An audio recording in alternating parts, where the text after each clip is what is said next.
Showy ने एक अमीर घराने के लड़के से शादी की थी, लेकिन शादी के पहले ही दिन उसका पति उसे बेरहमी से एक गहरे गड्ढे में धकेल देता है। किस्मत से एक सूखी टहनी ने उसे पकड़ लिया, जिससे उसकी जान बच जाती है। होश में आने के बाद वह गड्ढे के मुंह की ओर चिल्लाकर मदद मांगती है, लेकिन कोई जवाब नहीं आता। शोई दीवारों के सहारे बाहर निकलने की कोशिश करती है, लेकिन गड्ढे की दीवारें इतनी चिकनी होती हैं कि चढ़ना नामुमकिन हो जाता है। वह एक और रास्ता तलाशती है और जल्दी ही उसे एक चमकती नीली रोशनी वाला सुरंग दिखता है, लेकिन वहां पहुंचने के लिए उसे एक गहरी खाई पार करनी पड़ती है। सोई हिम्मत कर छलांग लगाती है, लेकिन पैर में लगी चोट के कारण वो गिरने लगती है। तभी उसके कपड़े की चैन एक दरार में फंस जाती है और वो किसी तरह खुद को संभाल लेती है। वह अपने पास रखा चाकू निकालती है और कठिन मेहनत के बाद आखिरकार उस प्लेटफॉर्म पर पहुंच जाती है। वहां का नीला प्रकाश असल में कुछ कीड़ों और उनके अवशेषों से उत्पन्न हो रहा था। शियाई को एक आइडिया आता है। वह अपनी पोशाक का एक टुकड़ा फाड़कर उसमें कुछ जुगनू फायर फ्लाइज बांध लेती है, जिससे उसे एक तरह की रोशनी मिल जाती है। थोड़ी दूर पर एक पानी का छोटा तालाब होता है। वो प्यास से बेहाल होकर पानी पीती है, लेकिन पानी इतना गंदा होता है कि वो पी नहीं पाती। फिर वो बर्फ की परतों से टपकती साफ पानी की बूंदों से अपनी प्यास बुझाती है। उसी वक्त बर्फ की एक नोक पिघलती है और अचानक एक लाल रोशनी के साथ एक भयानक प्राणी गड्ढे में गिरता है। सियायत तुरंत एक छोटे से कोने में छिप जाती है और सांस रोके बैठी रहती है। वो देखती है कि दीवारों पर कुछ निशान बने हैं और वहां बहुत सी लड़कियों के कपड़े पड़े हैं। तब उसे एहसास होता है कि यह सब लड़कियां उसकी ही तरह थीं, जिन्हें अमीर परिवार के बेटे शादी के नाम पर धोखा देकर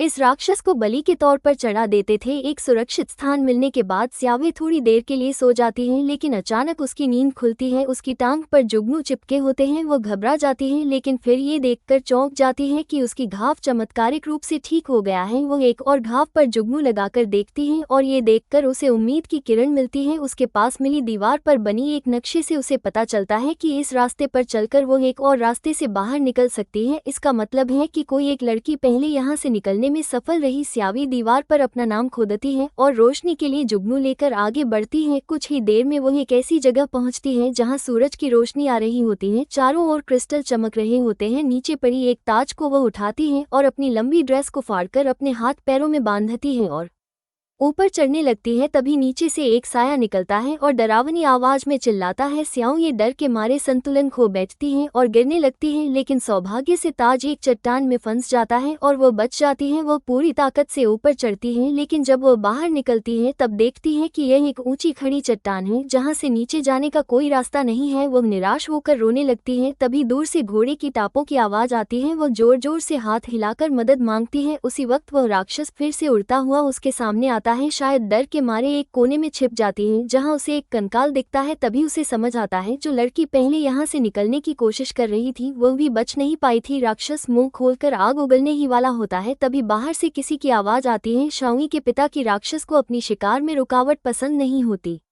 और वो उस आवाज की ओर उड़ जाता है। श्याओई अपने पिता को चेतावनी देने के लिए बाहर भागती है, लेकिन गलती से वो राक्षस की मां की माद में जा पहुंचती है। वहां उसे एक और ताज और 3 मृत बेबी ड्रैगन की लाशें दिखाई देती हैं। अब उसे सारा सच समझ में आता है। पुरानी कहानी का रहस्य खुलता है। बहुत साल पहले उस राक्षसी ड्रैगन ने 3 बच्चे दिए थे, लेकिन राजा ने आदेश दिया था कि उन तीनों बच्चों को मार दिया जाए। जैसे ही बच्चे मरे मां ड्रैगन आई और सब कुछ जलाकर राख कर दिया। राजा डर गया और माफी मांगने लगा, लेकिन ड्रैगन ने कहा, एक राजा को मारना मेरे बच्चों का बदला नहीं होगा। तुम भी 3 बेटियां मुझे दो। तभी से हर राजा को 3 युवतियों की बलि देनी पड़ती थी, लेकिन राजा अपनी बेटियां नहीं देते थे, इसलिए उन्होंने गरीब लड़कियों को शादी का झूठा सपना दिखाकर इस गुफा में भेजना शुरू कर दिया। शेये उन्हीं में से एक थी, वह भी उन्हीं में से एक पीड़ित थी। इस वक्त उसके पिता और कुछ गाइड्स ने जान की बाजी लगाकर ड्रैगन की गुफा में घुसपैठ की, पर जैसे ही उन्होंने उस विशालकाय ड्रैगन का सामना किया, मानव सैनिक उसकी ताकत के आगे टिक ही नहीं पाए। पलक झपकते ही वो सब हार गए। लिटिल आंट के पिता डर तो गए थे, लेकिन उन्होंने बिना हिचक अपनी तलवार निकाल ली। अपनी बेटी को बचाने के लिए वो हर कीमत चुकाने को तैयार थे। उन्होंने ड्रैगन की ओर दौड़ लगाई, लेकिन ताकत में इतना फर्क था कि ड्रैगन ने पल भर में अपनी पूंछ से उन्हें जकड़ लिया। उसी वक्त लिटिल आंट वहां आ पहुंची और उसने अपने पिता को उस हालत में देखा। ड्रैगन ने उसकी मौजूदगी को महसूस कर लिया और उसके पिता को ढाल बनाकर उसे बाहर निकालने की कोशिश की। लिटिल आंट छुपी रही, क्योंकि उसे पता था कि अगर वह सामने आई तो ना वह बचेगी ना उसके पिता। बार बार उसे चिल्लाकर मना करते रहे बाहर ना आने को। आखिरकार उन्होंने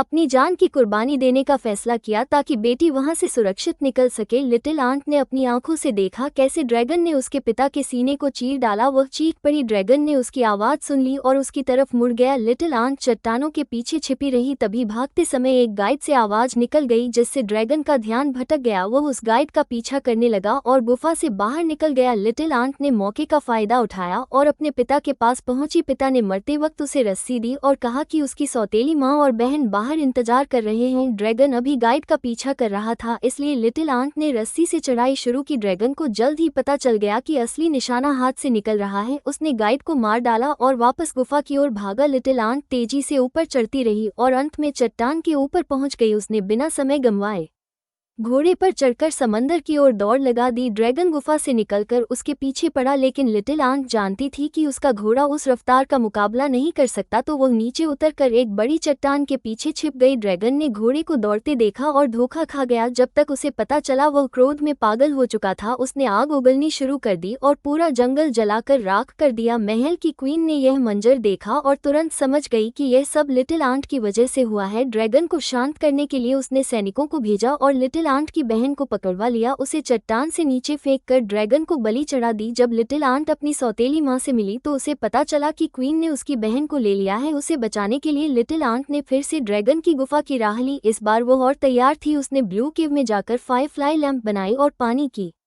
बदबू से अपनी खुशबू छुपाई। फिर बिखरे हथियारों से एक जाल बनाया ताकि ड्रैगन का ध्यान भटक सके। एक तलवार हाथ में लेकर वो लड़ाई के लिए तैयार हो गई। ड्रैगन वहीं पास में छुपा बैठा था क्योंकि उसे यकीन था कि लड़की अपनी बहन को बचाने आएगी। आधा घंटा बीता और ड्रैगन को दूर से आवाज आई। वो उधर लपक गया सोचकर कि लड़की वही है। लिटिल आंट ने जल्दी से अपनी बहन को ढूंढ निकाला, लेकिन बहन बुरी तरह घायल थी, भाग नहीं सकती। ड्रैगन को जल्द ही समझ आया कि यह सब चाल थी। वो पलटकर फिर से गुफा में आया। लिटिल आंट ने अपनी बहन को छुपाया और खुद ड्रैगन का सामना करने को तैयार हो गई। उसने ड्रैगन को सच्चाई बताई कि रॉयल फैमिली ने अपना वादा कभी निभाया ही नहीं, बल्कि उन्होंने मासूम लड़कियों को राजनीतिक विवाह के नाम पर धोखा दिया। लेकिन ड्रैगन को विश्वास नहीं हुआ। बातों का असर न होते देख लिटिल आंट ने तलवार खींच ली। ड्रैगन ने उस पर आग बरसाई। वो झुलस गई लेकिन हार नहीं मानी। पानी से निकलकर वापस अपनी तलवार उठाई। ड्रैगन ने फिर हमला किया, पर लिटिल आंट ने छुरा निकाल ड्रैगन की एक आंख फोड़ दी। फिर से तलवार उठाई और कहा वो कोई राजकुमारी नहीं है, पर ड्रैगन को उसकी बात पर फिर भी यकीन ना हुआ। उसने कहा कि वो उसके खून में रॉयल ब्लड की महक पाता है। लिटिल आंट ने समझाया कि प्रिंस हर लड़की से शादी करते वक्त उनके हाथों पर चीरा लगाता है ताकि उसका खून उन लड़कियों में समा जाए। रॉयल फैमिली ने इस झूठ से ड्रैगन को सदियों तक धोखा दिया। लिटिल आंट ने तलवार उठाई और ड्रैगन पर वार किया, मगर जान से नहीं मारा क्योंकि उसने समझा कि वो दोनों ही असल में पीड़ित हैं। अब वक्त था साथ मिलकर वास्तविक दुश्मन से लड़ने का। रॉयल फैमिली से वो ड्रैगन को फायरफ्लाई से ठीक करती हैं और अकेली महल लौट आती है। महल में प्रिंस अब भी मासूम लड़कियों से झूठ बोलकर शादी की रस्में निभा रहा था। लिटिल आंट ने सबको बस एक आखिरी मौका दिया बच निकलने का, पर क्वीन को अपने सैनिकों की ताकत पर घमंड था। तभी महल की दीवारों पर वो डरावनी छाया उभरी। ड्रैगन लौट आया था। उसने पूरे महल को अग्नि में भस्म कर डाला। अंत में लिटिल आंट अपने गांव लौटी एक विशालकाय ड्रैगन के साथ। अब वो अपने पिता की जगह संघर्ष और न्याय की रखवाली करेगी।